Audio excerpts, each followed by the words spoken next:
Today I'm making something really yummy, and these are my Cloverleaf dinner rolls. So let's get on with the ingredients. 1 1/4 cups of regular milk, 4 1/2 cups of all-purpose flour, 1/4 cup of butter, and I'm using unsalted butter, 1/4 cup of warm water, 1 teaspoon of salt, 1 egg, 2 tablespoons of regular white sugar, and 2 1/4 teaspoons of yeast. So those are the ingredients, so let's get started. Okay, so to start off this recipe, I have my warm water here. I've got my yeast. I'm just going to pour the yeast in there. The yeast always needs food. This is our 2 tablespoons of regular white sugar. I'm just going to take a teaspoon of that and just get that on there just like that. Perfect. Just grab a little fork. You can just kind of mix it in there. Okay, we're just going to let that sit there while we start on the rest of our recipe. Okay, so our next step, I've got my milk here and my butter. What I'm going to do is I'm going to heat the milk up, and then we're going to pop the butter in, melt it down, and then we're ready for our next step where we're going to start combining all of our ingredients together. So I'm going to go microwave this to make it really simple. I'll do that. I'll be back in 1 second. Okay, I'm back. I microwave my milk. It's pretty hot, but it's not boiling. We don't need it boiling. I'm just going to drop in our butter. We just want it warm enough to actually start melting our butter down. Okay, so that's pretty easy. Now I'm going to set up my mixer. We're going to let this melt. I'll be back in 1 second. Alright, I'm going to take all of my really active yeast here. You could see while I was preparing my mixer, the yeast really went crazy. So at least we know that it's working very well. There we go. And then I'm going to pour in our milk and butter mixture. There we go. I'm going to get in all of my salt as well. Okay, and then I'm going to get in a cup and another cup of my flour. And I'm going to start getting the machine going here.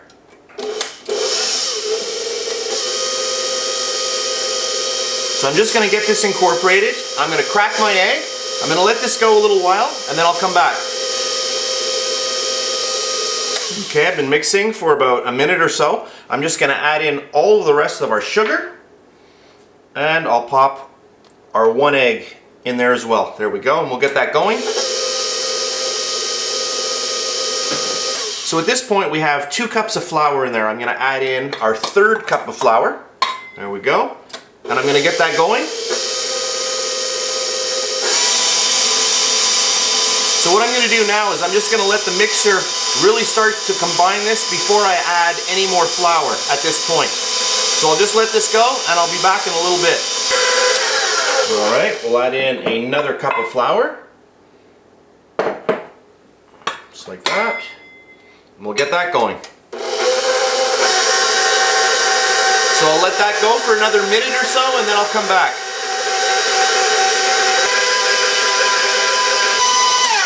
Alright, this is not even a minute later, and you can see now that it's really starting to form. So I just want to let that go for a little longer.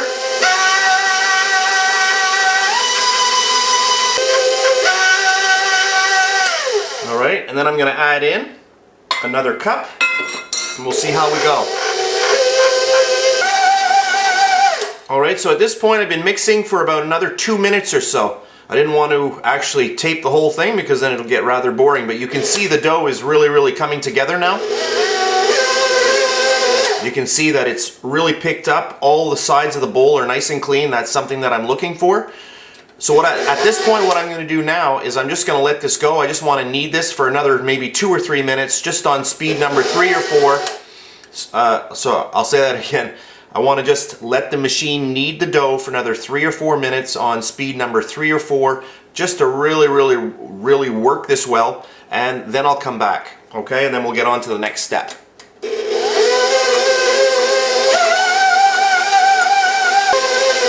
Alright, that looks really good at this moment.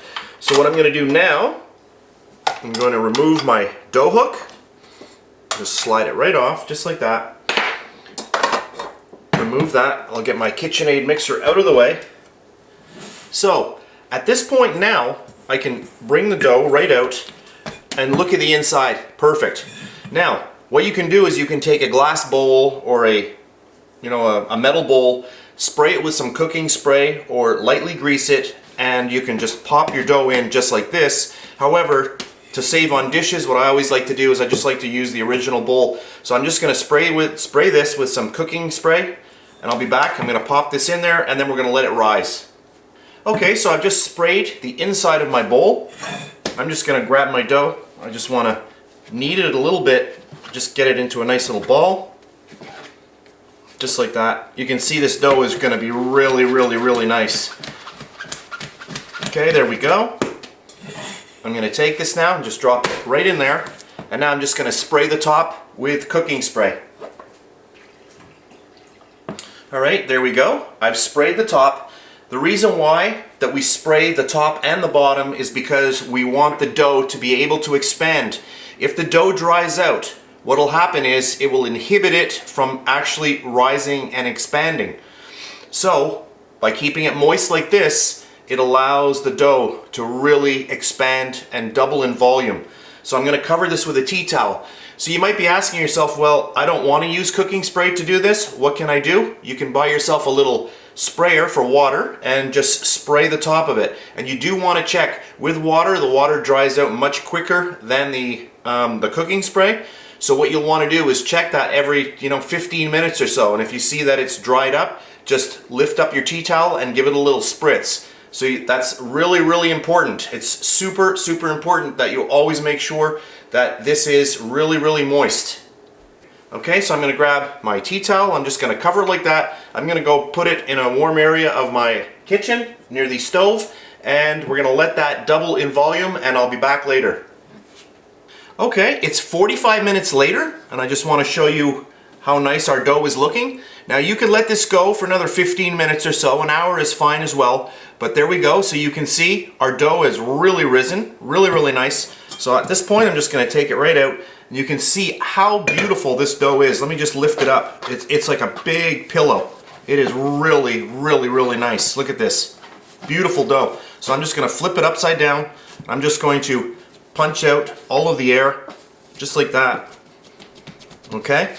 And the next thing that I want to do now is I want to cut this into 20 equal balls, okay?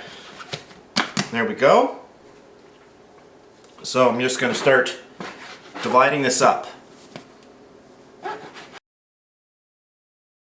You don't have to do 20, you could do, 18, it doesn't really matter. So we're just going to whip through this.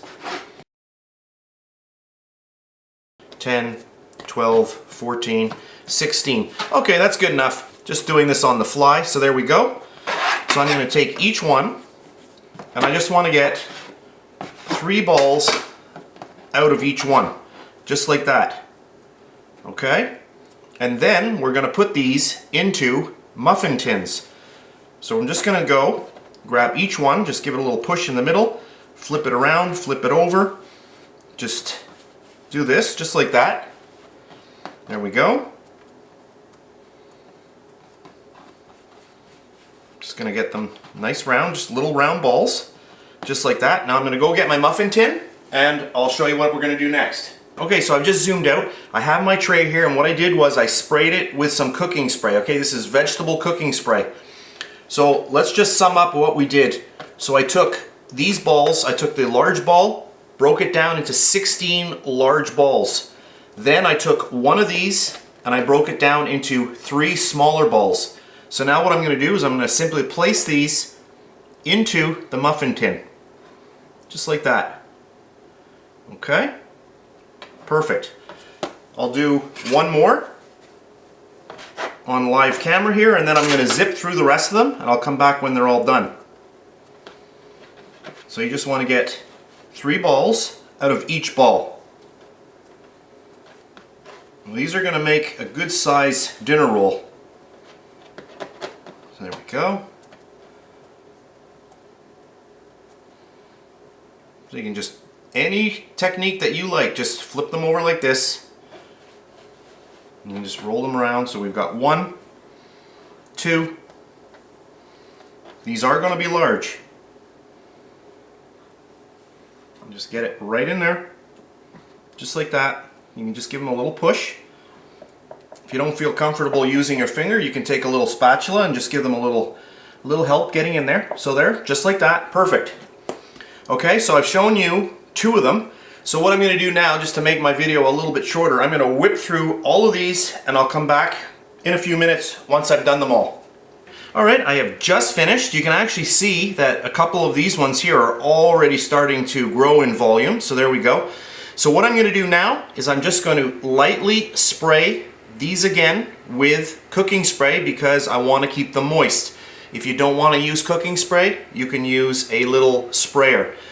I don't want to cover them because I don't want them to deflate at this point. So I'm going to keep them moist like that with the actual oil. So I'm going to go do that now. Then what I'm going to do is I'm just going to let them sit until they really start to expand, and then I will come back, I will show you what they look like, and then they will get popped into the oven. So I'm going to go spray them now, and then I'm just going to let them rise, and I'll show you what they look like in a little while.